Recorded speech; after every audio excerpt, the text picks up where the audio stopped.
So there are a couple of different ways that we can teach the dogs to back up. One of which is somewhat simpler, and the other one is kind of more fun. And so just going to try demonstrating a little bit here with Crush.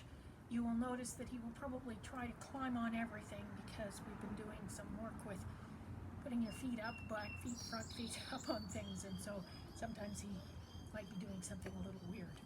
But the first way is to set yourself up some kind of little corridor. I've done it with the bottom step of my porch and just a couple of bins, but you can do it in the house with some furniture or whatever. And you're going to lead your puppy forward through. You can click and reward. And then what you're going to do is you're going to put a cookie on the end of their nose, down around chest height, because if I hold it up here, he's going to sit. And if I hold it too low, he's going to go into a down. No, I didn't drop it. Okay, so I want to hold it about chest height. And I'm going to move into him.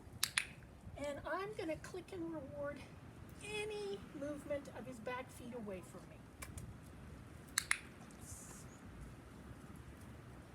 You can't see his back feet, but good boy, that's it.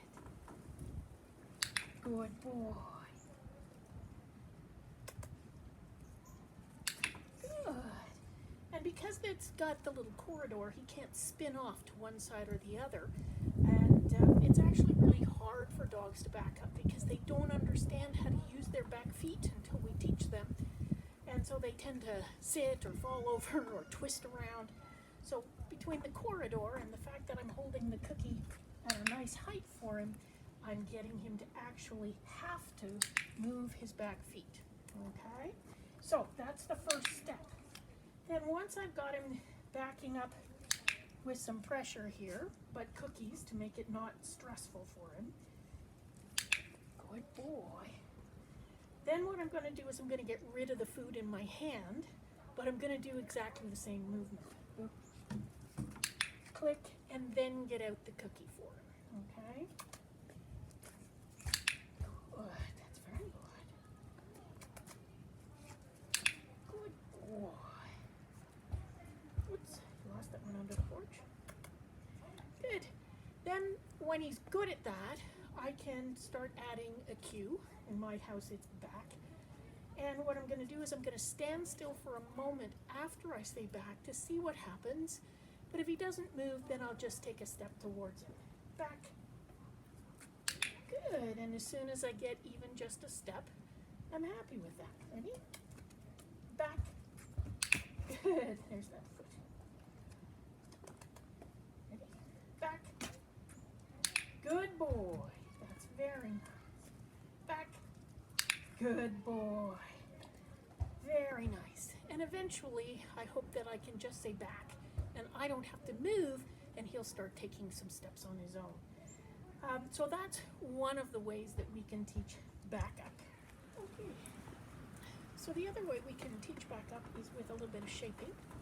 And I really like it. My dogs have fun playing this game, and it's actually how Crush learned to back up. And so what you need is something for your dog to want to stand on.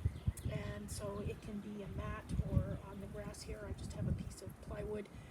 What it needs to be is something that feels different under your dog so that they actually know that when they're on it. So it could be a textured mat. It could be something that's lifted just a little bit.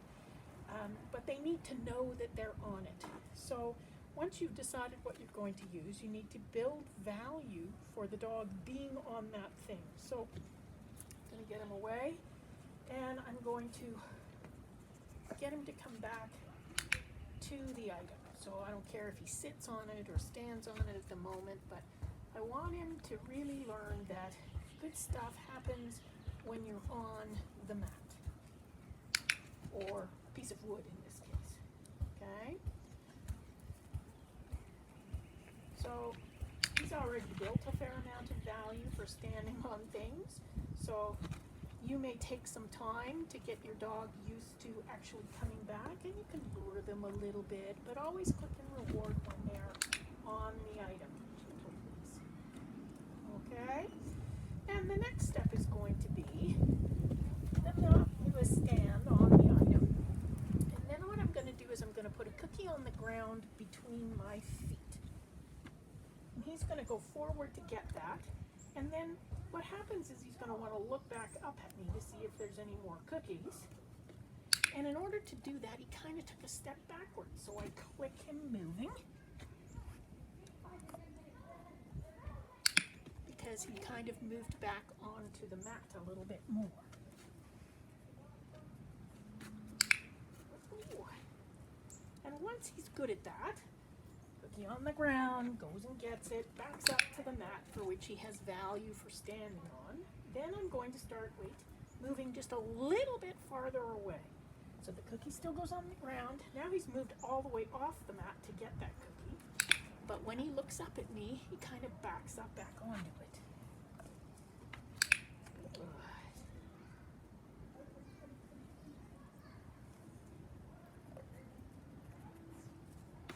Good boy. And once he's doing that really well, I can move farther away. Wait.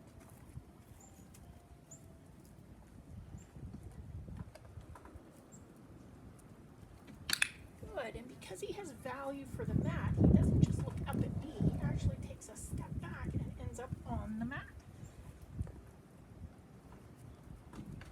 Good boy. Good. There we go. Between my legs. When he looks up, he backs up to find that mat. Good boy.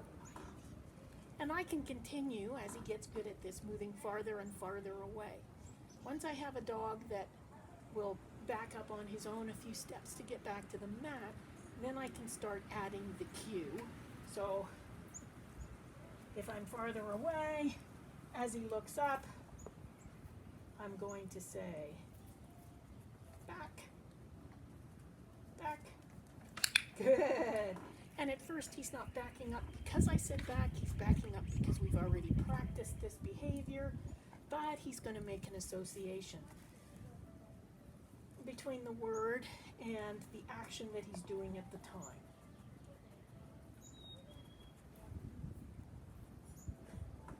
Go back. Good. Go back. Yes. All right. So that's a second way that we can teach backing up. Good boy.